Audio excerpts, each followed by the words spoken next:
Dr. Nelson, é um prazer tê-lo aqui eh, a falar do Brasil, que está no coração dos portugueses e nas preocupações dos portugueses neste momento.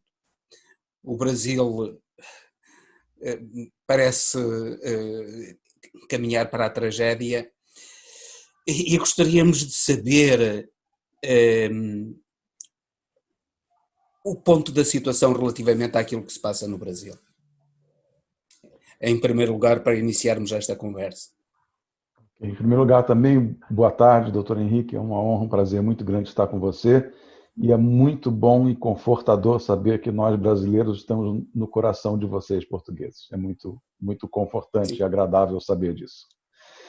Infelizmente, nós temos aqui uma situação epidemiológica e política absolutamente adversa, com requintes de crueldade. Temos uma epidemia que sinaliza estar fora de controle e temos um governo que não mostra a capacidade sequer de compreender o que está a acontecer aqui. E nesta incompreensão e nesta incapacidade, em primeiro lugar, atrasou em 2 meses toda e qualquer medida para conter a entrada do vírus e a disseminação no Brasil.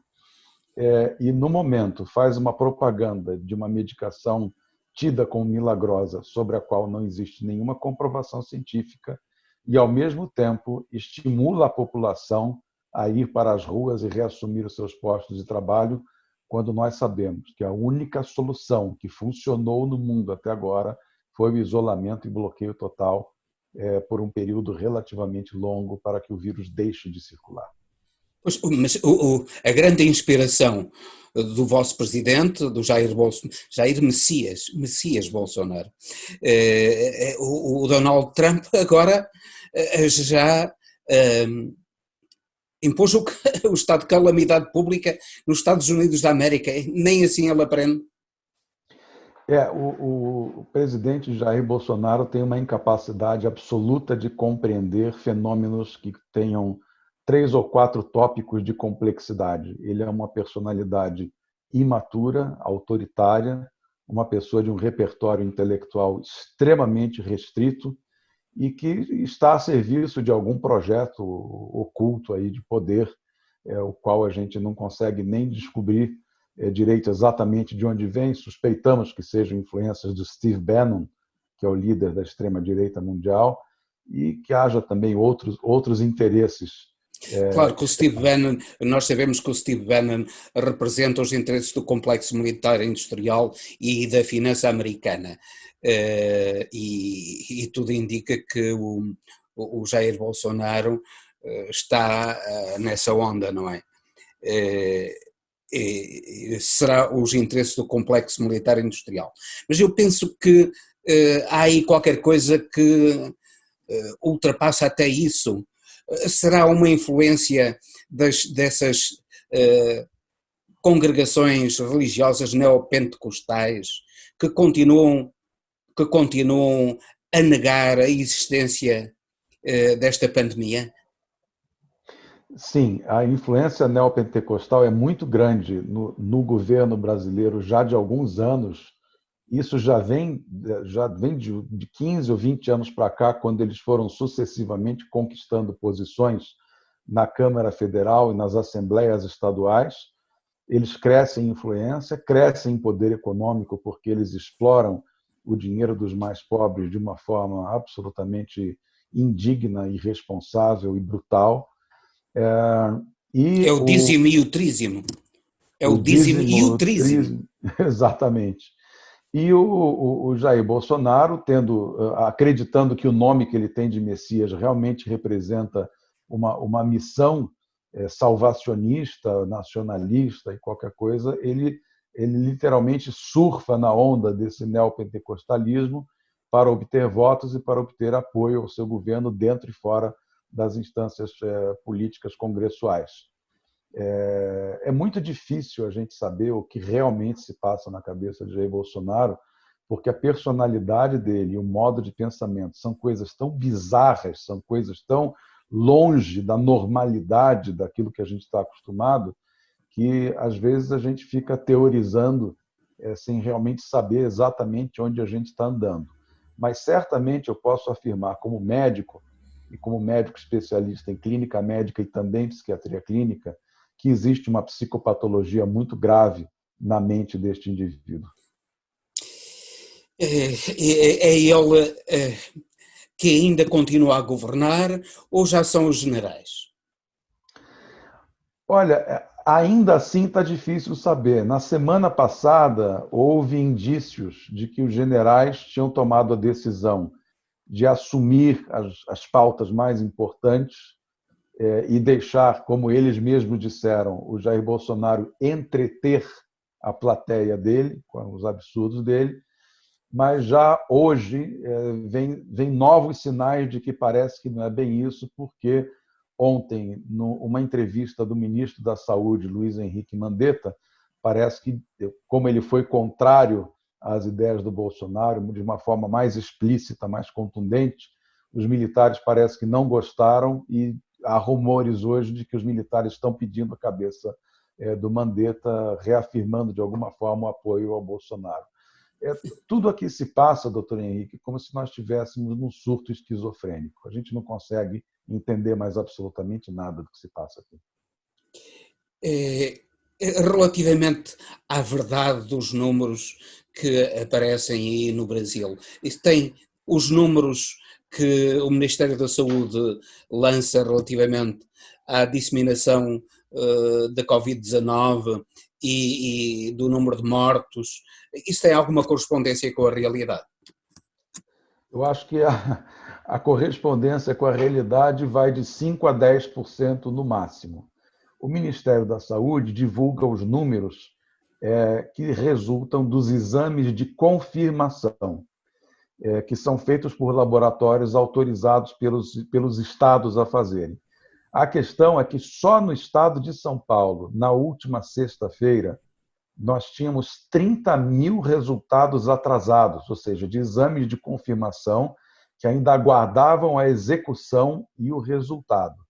Se a gente imaginar que esses 30 mil exames, cujos resultados ainda estão para sair, refletem uma realidade de uma ou 2 semanas atrás, a gente pode facilmente deduzir que nós estamos completamente perdidos e não temos a menor ideia dos verdadeiros números da pandemia no Brasil. Sim, porque Portugal tem uma população 20 vezes inferior à do Brasil.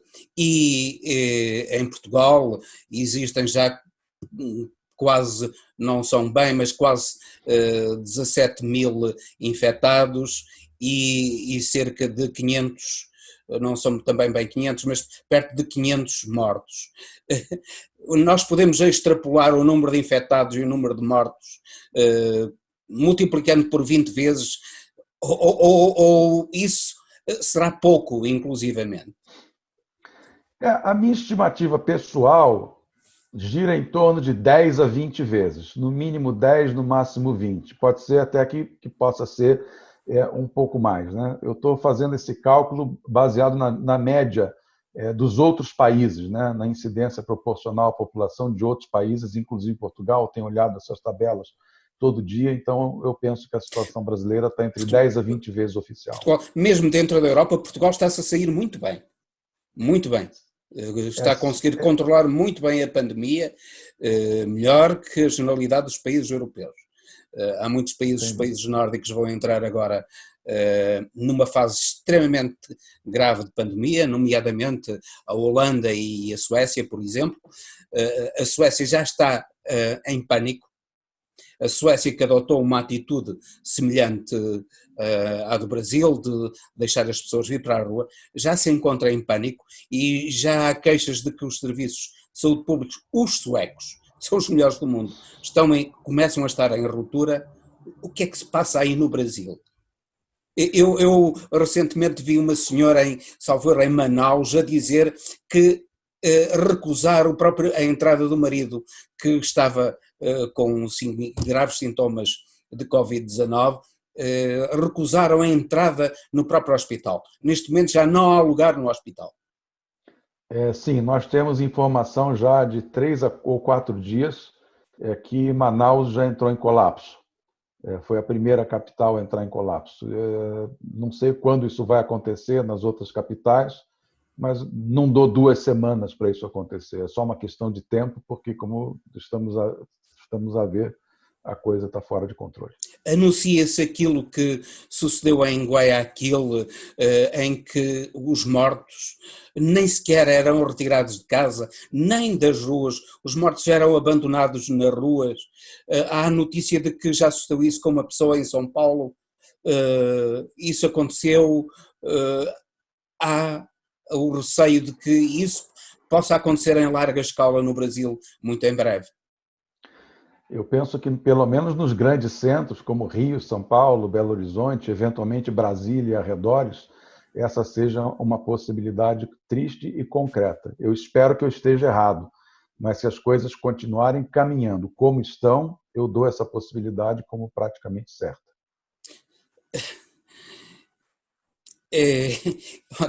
Afinal de contas, a cloroquina ou hidrocloroquina, parece que aí a Academia das Ciências do Brasil já se manifestou relativamente a isso. Qual foi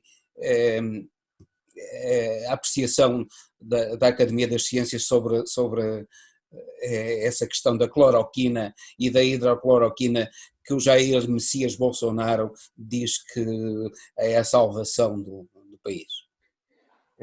Realmente ontem, uma nota conjunta da Academia Brasileira de Ciências e da Academia Brasileira de Medicina, ou Academia Nacional de Medicina, soltaram uma nota conjunta dizendo que até o momento não existe evidência científica que suporte o uso sistemático da cloroquina e hidroxicloroquina com a indicação de combater a infecção pelo coronavírus.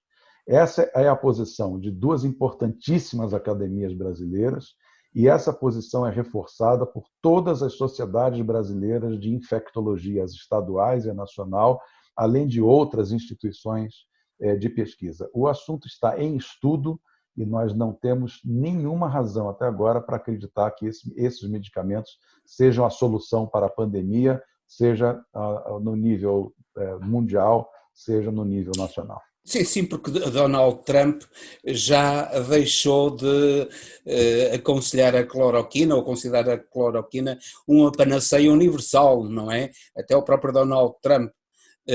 Mas Bolsonaro continua, o Bolsonaro e a gente que está à volta dele, Mandetta, por exemplo, continuam a considerar a cloroquina ou a hidrocloroquina como uma solução. Essa gente vive fora da realidade, eles têm uma dificuldade muito grande de lidar com a realidade, porque, como eu disse anteriormente, a realidade é um assunto complexo, e Jair Bolsonaro não sabe lidar com assuntos complexos, ele não consegue pesar as coisas na cabeça, fazer ponderações, fazer cálculos, fazer estimativas e trabalhar com valores éticos e morais. Ele tem uma total incapacidade de fazer isso, ele propaga isso pela equipe, ele traz gente da sociedade que tem as mesmas dificuldades que ele para estar junto dele, e infelizmente ele ainda tem um prestígio bastante cerrado de pelo menos uns 30 milhões de brasileiros, que não é pouca gente. E qual a influência que o Olavo de Carvalho, essa figura que já é quase miticamente demoníaca, que influência é que ele tem no governo do Brasil? Olha, ele tem uma influência marcante, porque ele já indicou ministros da educação, os 2 que ocuparam a pasta da educação foram de indicação dele, ele já indicou os generais, ele tem como seguidor o atual presidente da Anvisa, que é a Agência Nacional de Vigilância Sanitária, ele tem deputados seguidores dele, ele tem a família inteira do Bolsonaro seguidora dele, então ele indicou aquele anterior ministro da Cultura. O ministro da Educação, Então, tanto quanto sei, não é? Também, da Educação. Né? Os 2 da Educação. Os dois. Primeiro foi o Vélez, depois foi o Weintraub. Então, ele tem, sim, uma influência muito forte, talvez não seja majoritária, mas um governo que tenha 5% de influência de um maluco daquele já é um governo gravemente doente. Eh, é expectável qualquer mudança no Brasil? É expectável que os generais venham a afastar o Bolsonaro e que pelo menos umas centenas, se não os milhões de brasileiros sejam salvos através desse golpe palaciano, através do impeachment? Acha o impeachment possível agora? Olha, do ponto de vista de possibilidade, o impeachment já é possível desde o ano passado, porque ele comete um crime de responsabilidade por dia nas suas alegações, nas suas entrevistas, nas suas lives. Ele é uma pessoa completamente incapacitada para o cargo, que não compreende as suas responsabilidades pessoais e suas responsabilidades sobre o cargo que ocupa. Então, razões não faltam. O que falta é apoio no Congresso. O nosso Congresso, infelizmente, está fortemente arraigado numa pauta conservadora, seja na questão da pauta de costumes, como também nas pautas econômicas. É um Congresso muito preso ainda ao neoliberalismo, e eles veem no governo Bolsonaro a única alternativa de conseguirem viabilizar os seus projetos. Uma outra situação muito particular e que vem se apresentando desde o ano passado para cá, desde o começo do governo Bolsonaro para cá, é o seguinte: o Bolsonaro tem os que a gente chama os arroubos autoritários dele, né? As ideias malucas que ele tem, e progressivamente o Congresso foi interditando muitas das medidas dele, propondo vetos ou simplesmente não votando as ideias dele ou fazendo coisas em absoluto contrário do que ele pensa.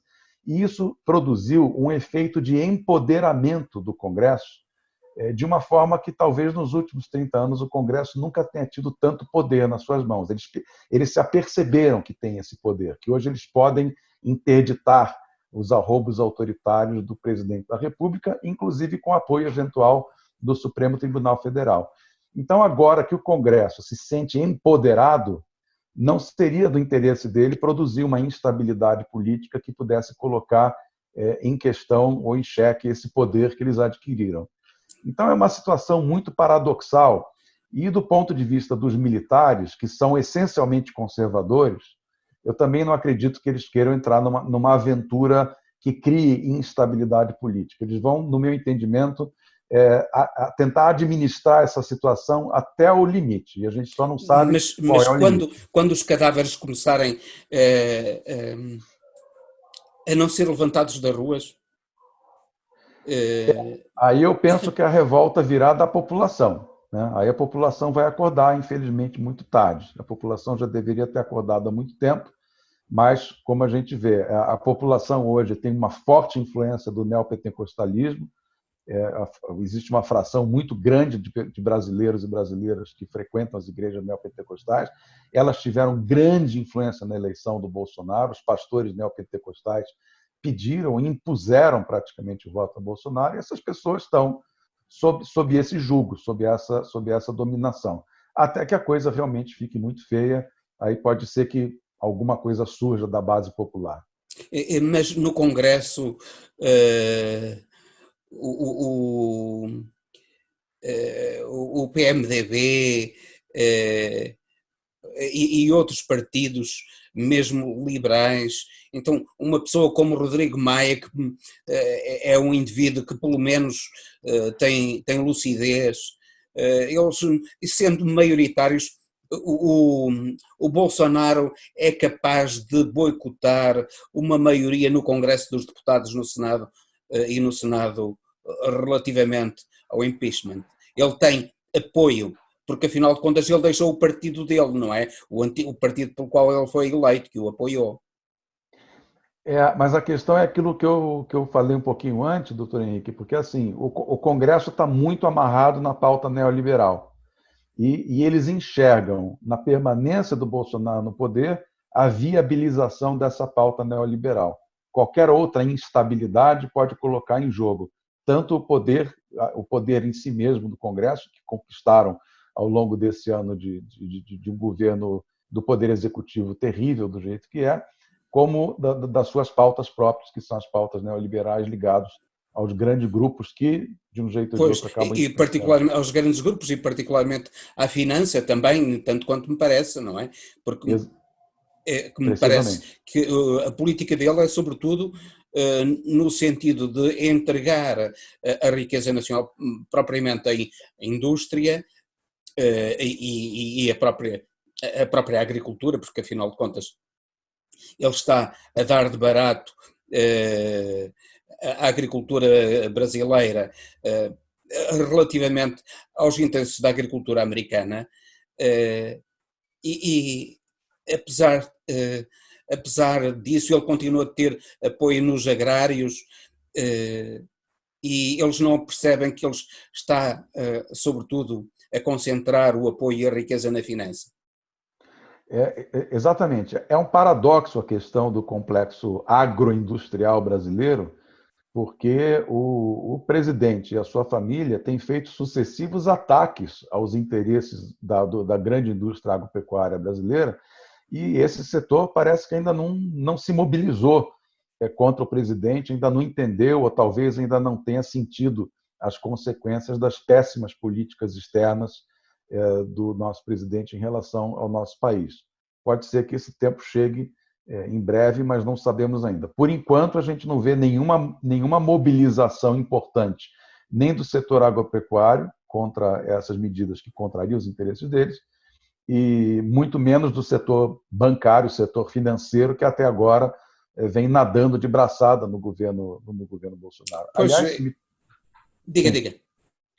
se me permite, eu faria uma observação. As pessoas devem estar observando que a taxa Selic, a taxa de juros básica do sistema financeiro brasileiro, que está agora acho que em 3,75% ou 3,5%, algo próximo disso, que é o nível mais baixo da história, e muitos têm o entendimento de que isso reflete uma sensação de confiança do mercado na solidez da macroeconomia brasileira. Eu tenho uma teoria completamente diferente. Nós temos mais de 60 milhões de inadimplentes, de pessoas que estão negativadas no crédito no Brasil, o que é uma catástrofe, e justamente junto aos bancos. Então, os bancos eles não se veem na condição de Aumentar aumentar os a juros. taxa de juros dos seus empréstimos, né? Então, quando o juro Selic começou a cair muito, eu alertei para o seguinte: no meu entendimento, a macroeconomia brasileira não dá nenhum sinal de solidez e dessa credibilidade toda a ponto de baixar os juros como foi baixado. Então, provavelmente, esta foi uma manobra do setor financeiro, porque é o seguinte: se eu não consigo subir o juro aqui na ponta do crédito, se eu conseguir diminuir o juro da taxa Selic, eu aumento o meu spread, né? Então, eu Pois. aumentando esse espaço, eu consigo muito mais lucro sem aumentar a taxa de juro por empréstimo, que eu já não consigo mais enforcar o meu consumidor de crédito. Pouca gente tem falado nisso. Eu estou alertando isso já há alguns meses, mas eu penso que essa verdade será clarificada. E por outro lado, não subindo os juros, isso vai permitindo aos devedores da banca irem pagando na medida do possível, não é? Também é uma forma dos bancos não entrarem em colapso, porque se todos os devedores entrarem em colapso, os bancos também entram em colapso, não é? Eles estão a cautelar o negócio, não é? Exatamente, exatamente. E relativamente ao atual governo, ele tem lançado dinheiro para as famílias ou tem lançado dinheiro para a banca, essencialmente?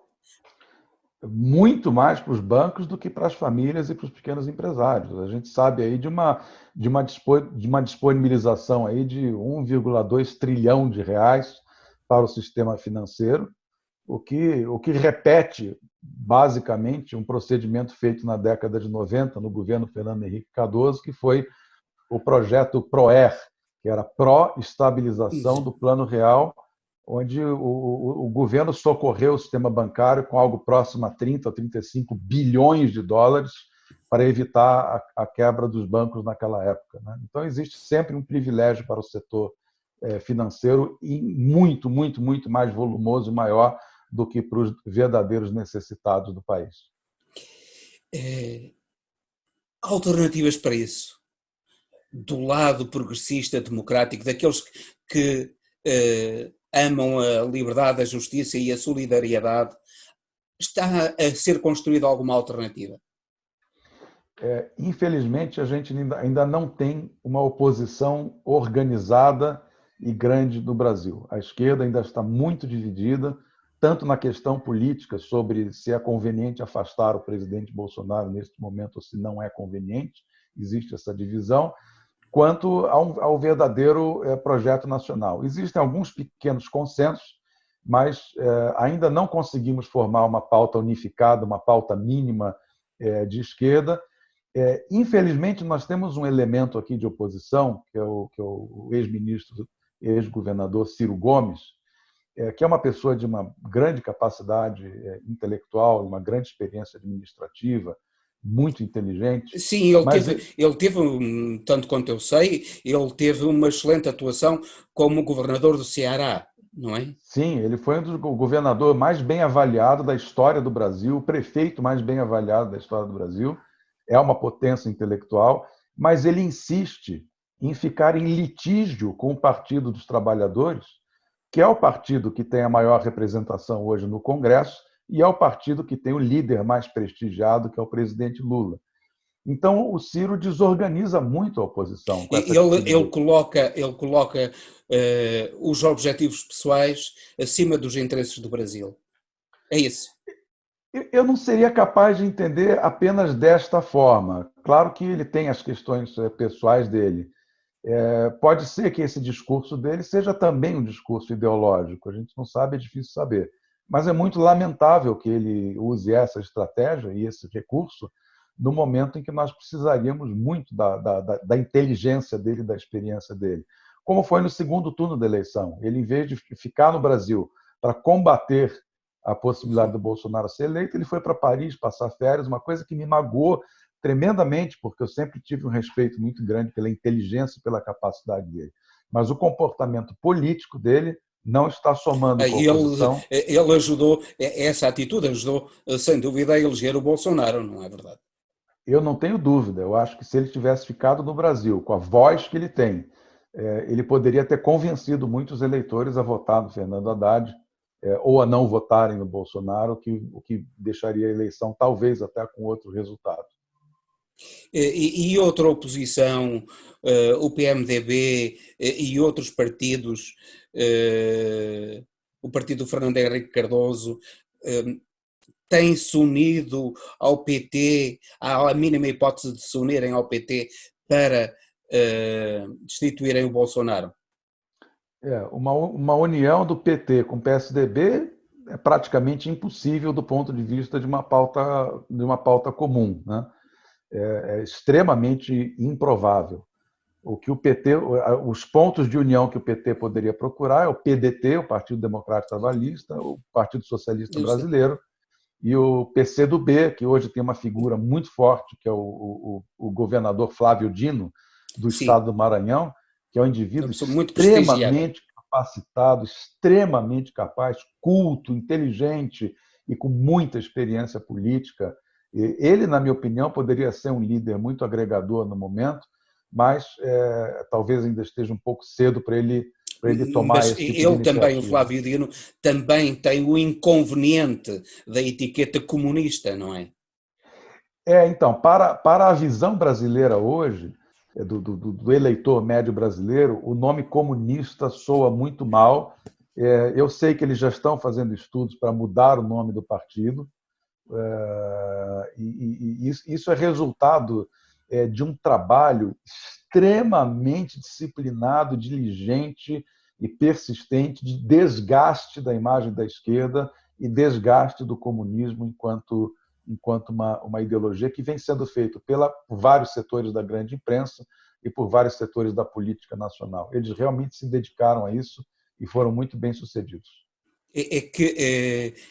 Também no que toca aos meios de comunicação, a esquerda tem tido qualquer atuação que possa dar uma alternativa a estações como a Globo e a Record e aos jornais quase exclusivamente conservadores que existem no Brasil? Olha, há um crescimento incipiente de várias mídias alternativas com teor mais progressista. mas ainda estamos muito longe de nos equipararmos ou nos sobrepor a empresas como Globo, Record, Estado de São Paulo, Veja, Isto É, né, que é o grande setor conservador, né? Ainda não conseguimos. Por aquilo que me diz, é difícil ter esperança no Brasil.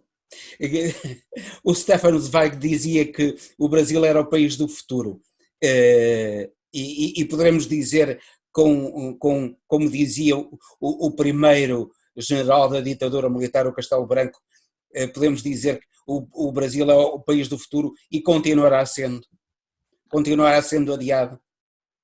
Parece que sim, parece que sim. Essa virada conservadora dos últimos 5, 10 anos é uma coisa, para mim, extremamente assustadora, e ela está se agudizando cada vez mais, se agravando cada vez mais, e, infelizmente, parece que vamos precisar de uma verdadeira catástrofe para que as pessoas parem para pensar e parem para examinar os destinos que o país tomou nos últimos tempos, que levaram à eleição de Bolsonaro. Eu gosto muito de insistir, doutor Henrique, no seguinte: as pessoas têm que entender, todas elas, de todos os campos da política, que a eleição de Bolsonaro não é um fato isolado, é apenas a resultante de um processo, né?